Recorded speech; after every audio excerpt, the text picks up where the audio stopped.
Franck, mes vidéos, elles commencent toujours de la même manière, tu vois. Elles commencent par « Today is a new day ». Voilà, donc là, aujourd'hui, pour le coup, c'est vraiment un jour nouveau. Et là, on va faire un truc qui a jamais été fait sur YouTube. Bah déjà, bon, vous avez vu mes deux passions sur ma chaîne, bah, c'est les gros culs et c'est les stéroïdes. Bon, là, jusque tout le monde a compris. Et donc là, évidemment, on va pas parler de stéroïdes, on va parler de gros culs. Et l'intitulé de cette vidéo, c'est « La vérité sur les gros culs d'Insta ». Donc, qui mieux qu'un chirurgien esthétique et ami de longue date pour en parler avec un coach sportif spécialiste en la matière. Donc, Franck, pourrais-tu te présenter déjà? Qu'est-ce que tu fais? Qu'est-ce qu'on fait là? Alors déjà, on se connaît depuis des années, mais à chaque fois, on parle en dehors. Là, tu me dis, viens, on va discuter un petit peu sur qu'est-ce qu'il en est vraiment, qu'est-ce que tu penses. Et je ramène une caméra. Passe à la caméra. Je dis, bah écoute, voilà, c'est clair que moi, je suis chirurgien plasticien, chirurgien esthétique. Ça fait 12 ans que je suis installé sur Paris. Oui, bah, te donner un petit peu mon point de vue sur certaines patientes, ou du moins comment ça se passe pour... je ne vais pas utiliser le mot gros cul parce que je suis médecin, mais plus le terme comment ça se passe pour augmenter le volume, ou du moins qu'est-ce qu'on fait en pratique, nous, chirurgiens plasticiens. Non, pour ça, je peux te répondre. Alors, la première question que j'ai à te poser, c'est est-ce que les réseaux sociaux ont changé ton métier? Moi, mon métier chirurgical, il n'a pas été changé par les réseaux sociaux. Maintenant, ce qui est évident, c'est que la demande des patients n'est plus du tout la même entre il y a 12 ans et puis il y a 2 ans, 2-3 ans. Les choses ont vraiment beaucoup évolué. Donc, principalement parce que la demande des patientes est différente, et puis aussi parce que chirurgicalement, on a dû un petit peu s'adapter. Donc, moi, pour ma part, j'aimerais te montrer quelques photos. Parce que si tu veux, comme tu as dû le remarquer par rapport à ton métier ou même dans les médias, il y a une nouvelle norme féminine qui a pris le pas, dont Kim Kardashian est le fer de lance. En fait, c'est un peu comme dans AI Intelligence, tu vois, le film de Spielberg. En fait, c'est t'as des clones et t'as le modèle principal qui est Kim Kardashian. Donc évidemment, la fille brune, mate, taille fine avec des fesses très opulentes. Donc là, je vais te montrer plusieurs photos. Donc voilà, qu'est-ce que tu penses de cette photo-là, par exemple? Écoute, alors là, c'est simple. On est toujours dans une configuration où il y a très peu de patientes qui peuvent naturellement avoir ce genre de profil, d'accord? Mais quand je vois des fesses aussi volumineuses avec une petite taille de 36-38, musclées, c'est forcément, on va dire, à 90% du fake. Soit des prothèses, soit de la graisse. D'accord. Mais en tout cas, on n'est pas dans une configuration où, simplement, naturellement, on peut avoir ce genre de profil. C'est exceptionnel. Donc, alors, tu vois, ce que tu me dis, moi, je le savais pertinemment. Il y a beaucoup de gens, je pense, qui s'en étaient rendus compte. Mais j'ai remarqué un truc avec les réseaux sociaux, c'est que même si les gens, à 99%, pensent la même chose que nous, ils sont tellement impactés par ce qu'ils voient au quotidien qu'ils finissent par croire. Parce que je parle de Katia, celle que je t'ai montré en photo précédemment. Elle vend des programmes d'entraînement, elle vend des compléments, elle vend également des vêtements. Donc, les gens ont tendance à penser que c'est grâce à ce type de programme ou ce type de complément qu'ils atteindront cet objectif-là, et c'est des gens qui génèrent vraiment de l'argent. Donc bon, voilà, pour moi, le but de cette vidéo, c'est de prouver aux gens, surtout de montrer aux gens, surtout aux jeunes filles qui au quotidien viennent te voir et me contactent en me parlant de leur frustration, en me parlant du fait que si, selon elles n'ont pas ce genre de forme, elles pourront pas plaire à leurs mecs également sont impactés parce qu'ils pensent que parce que leur copine ne fait pas les mêmes entraînements que ces filles-là, elles n'atteignent pas leur objectif. Quelles sont les techniques pour, justement, avoir le physique des photos que je t'ai montrées? Alors aujourd'hui, comme je l'ai dit tout à l'heure, en fait la seule façon aujourd'hui pour augmenter le volume des fesses, il y a le sport, et t'en parleras après. Ouais, on en parlera après. Ouais. Mais après moi, chirurgicalement, soit c'est mettre des prothèses dans les fesses, soit c'est prendre de la graisse, alors que ce soit au niveau du ventre, au niveau de la queue de cheval, et le rajouter en fait dans les fesses. C'est cette dernière technique que les Brésiliens ont inventée, tout simplement. Ah, c'est les Brésiliens qui ont inventé, d'accord. Les Brésiliens qui ont inventé ça, et aujourd'hui ça reste une référence, bien évidemment. D'accord. Parce que eux mettent des très gros volumes, alors que nous en France, on se permet de mettre simplement des volumes qui sont plus naturels, qui sont, même si on est dans du volume, si je te parle de chiffres, ça va peut-être pas te parler, mais que en France, moi, je me permets de mettre des 300 ou 500 grammes. Et au Brésil, ils mettent combien? On peut monter jusqu'à même 800, voire 1 litre. Ah d'accord, J'ai des publications avec des chiffres très importants. Donc c'est vrai que ça donne forcément des résultats qui sont plus volumineux, donc peut-être plus à la demande de ce que plus spectaculaire, ouais. Mais la contrepartie, c'est qu'il y a toujours un risque. Et que ce risque médical, en France, on a estimé, et on a estimé des volumes au-delà duquel on ne veut pas passer ces chiffres. Quand tu as une fille une patiente qui fait 50 ou 60 kilos qui vient pour mettre de la graisse dans les fesses, il faut aller la chercher, la graisse.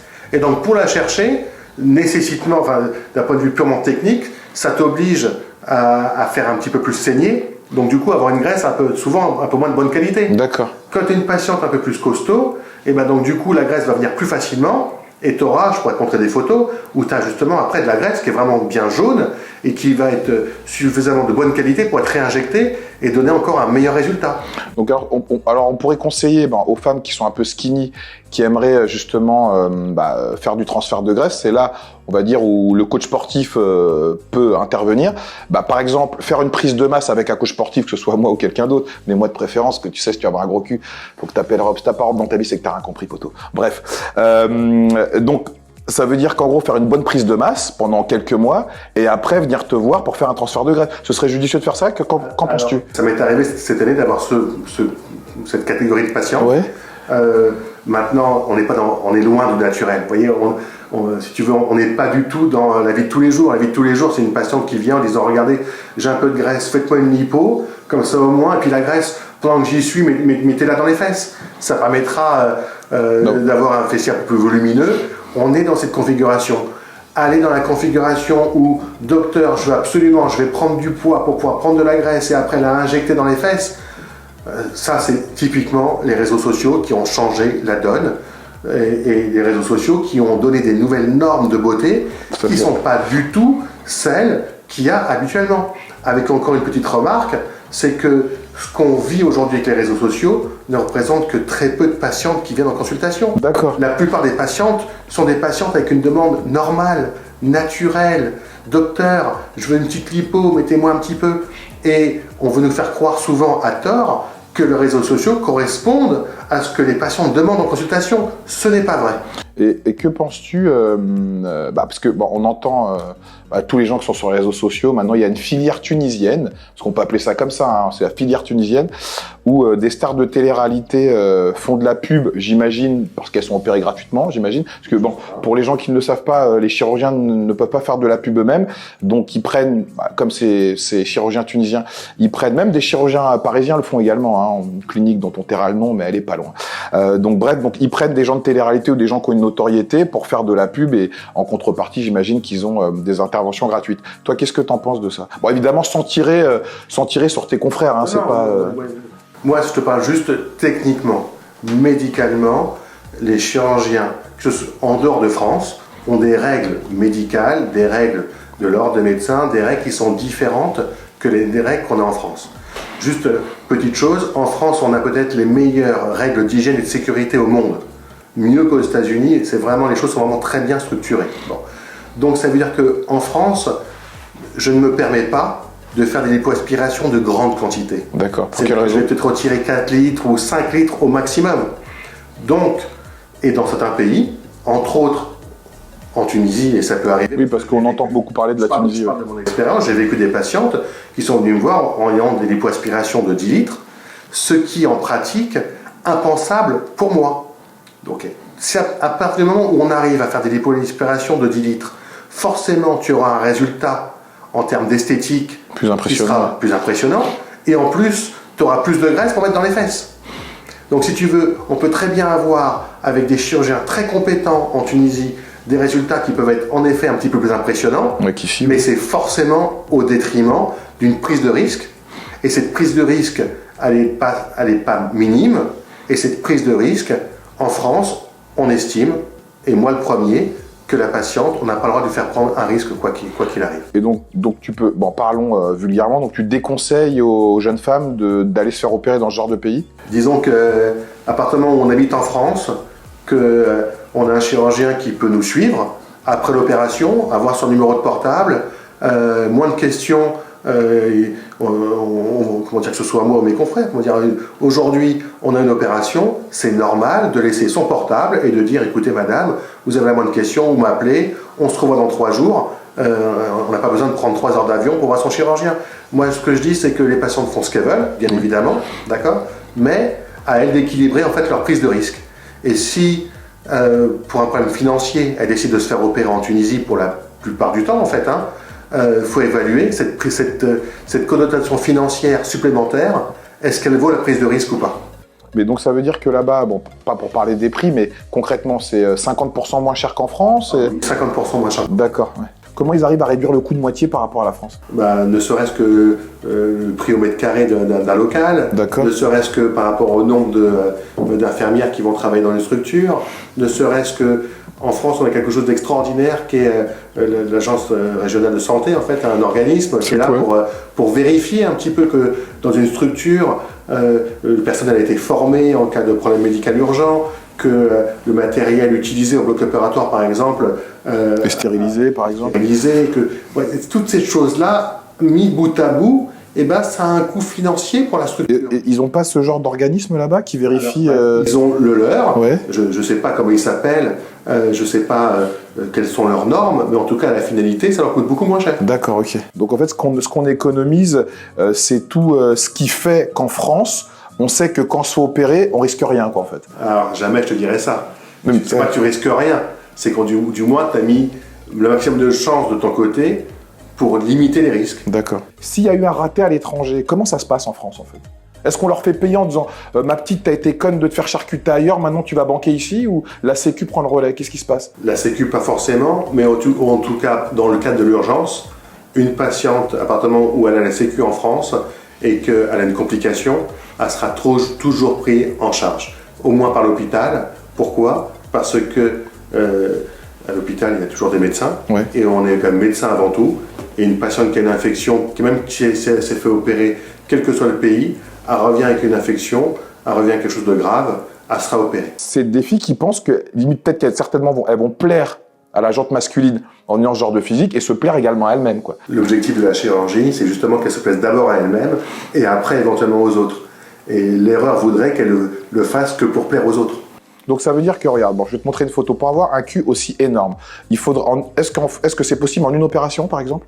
Alors, là, avec les photos que tu me montres, c'est évident que à l'étranger, oui, c'est vrai. Je suis d'accord avec ce que tu as dit tout à l'heure. À l'étranger, elles pourront peut-être avoir un volume aussi important, mais en France, moi, je mettrais maximum 400 ou 500 millilitres par fesse. D'accord. Et donc, forcément, si elle veut arriver à ce volume-là, maintenant, je ne peux pas te dire à 2000% que c'est de la graisse qu'elle a dans les fesses, hein, mais ça y ressemble beaucoup. Dans cette configuration-là, il lui faudra peut-être 2 opérations espacées de 6 mois. Moi, j'ai pas l'expérience et la pratique des prothèses fessières. D'accord. Oui, t'en penses quoi des prothèses d'ailleurs? Qu'est-ce que t'en penses? Moi, j'ai décidé de façon, après avoir vu un petit peu toutes les publications scientifiques de ces dernières années, plus pareil, la prise de risque et puis les complications qui étaient liées un petit peu aux prothèses de fesses, moi j'ai pris la décision de ne pas en poser. D'accord. Bon. Donc bien évidemment, après on peut jumeler prothèse de fesses plus graisse. Graisse, ouais. Ah bah là, c'est... voilà. Donc ça permet souvent après du coup de limiter la taille des prothèses de fesses, mais, et donc d'avoir potentiellement un peu moins de complications. Donc on peut associer les deux. Moi je le fais pas. Moi je mets que de la graisse parce que c'est quand même plus naturel, il y a quand même moins de risques que les prothèses de fesses. Et on est dans une configuration où, même si la graisse va se résorber un petit peu, on aura à terme un résultat qui va être ferme et définitif. Et l'acide hyaluronique, alors on peut le mettre dans les fesses également? Alors, avant on mettait une marque de produit qui a été retirée, qui a été remplacée par une autre marque. Ok. Donc oui, c'est possible. Et ça, qu'est-ce qu'on a comme résultat avec ça? Eh ben, le premier problème, ça va être que c'est un corps étranger. Ok. Donc, deuxième problème, c'est que ça va être un produit qui va se résorber. Au bout de combien de temps ça se résorbe? À peu près entre 12 à 18 mois. Et c'est très cher, me semble-t-il, ça, pour avoir un gros volume. Et ça reste la limite, c'est que la limite de ce genre de produit, donc d'acide hyaluronique qu'on met dans les fesses, ça restera toujours un produit qui va être excessivement cher. Ça veut dire qu'on va se rapprocher du prix d'une prothèse de fesses pour un produit qui va partir en 12 à 18 mois. Par exemple, combien? Tu peux nous quantifier le prix? Alors, pareil, l'injection de graisse dans les fesses, l'injection de produits d'acide hyaluronique dans les fesses, quand certains peuvent faire des devis à 1500 €, c'est pour mettre des quantités qui sont souvent de 50 millilitres. Et pour avoir des grossesses, il faudrait mettre quoi comme quantité? Au moins 300 à 500. Et ça chiffre à combien là? Et là, ça va être des devis pour ceux qui en ont l'expérience et qui le font régulièrement. Et dans un bloc opératoire, avec les normes d'hygiène et de sécurité, on va dépasser des chiffres des fois qui vont être les 7 000 €. Et là, ça, faut que tu le fasses tous les ans? Tous les ans. D'accord. Donc finalement, la pratique de ce genre d'injection est très rare.